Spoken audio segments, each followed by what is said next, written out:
A lot of athletes have been forced to pivot during the pandemic. 2019 Boston Marathon wheelchair champ Daniel Romanchuk has found a pretty cool way to stay busy while supporting young racers. Our David Wade caught up with him. For the past few months, I've been working out a few times a week with some of the athletes from my youth program, as well as another racer and I, Creep Skabor. We have developed a 9-week series on the maintenance and troubleshooting of our racing equipment. And so, because I remember, just getting started in sport, I was terrified of even pumping up my tires because I didn't know how everything worked. And so it's really just to help that younger generation get into the sport and really enjoy the sport.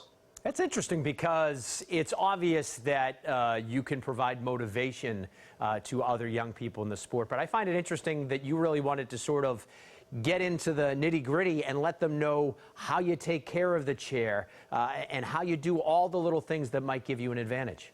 Equipment can make a huge difference in sometimes even a decision to stay in the sport.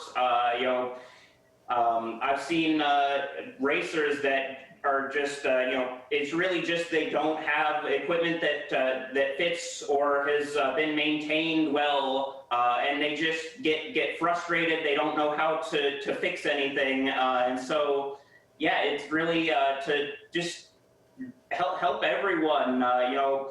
I certainly remember those feelings, and it's not a fun place to be. And so, I don't want anyone to be there. Is it true that you can fix a flat while you're still in the chair? Yes. Really? And so pretty much we carry a spare tire with us, and we make sure that it is a stretch tire because it's no fun trying to fight on a new tire in the middle of a race. And so we want to make sure that we carry a stretch tire with us as well as a CO2 cartridge with us to inflate that tire. And so as soon as we get a flat, we'll pull over to the side of the road, because we don't want to push on our carbon fiber wheels, because instead of having maybe a $100 tire to change, you will have a $1,000 wheel to change.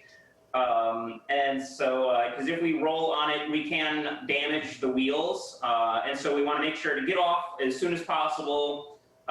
Basically, when it comes down to changing it, just grab the tire and rip out away from the center of the chair as much as possible. And making sure that we don't pull in, because if we do pull in, we're going to have a tire around our axle for the rest of the race. Wow.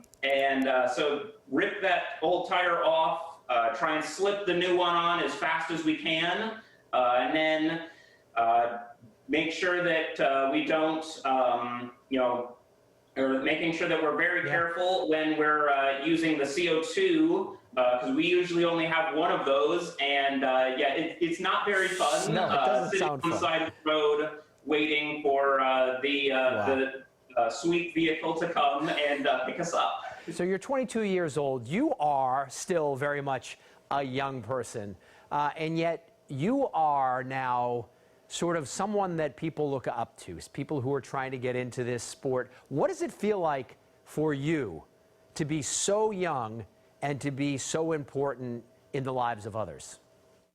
It kind of goes back to the athletes who had been through the same program as I had and kind of came back. I know how much of a difference that they can make in a younger athlete's life. Just looking to set the best example that I can.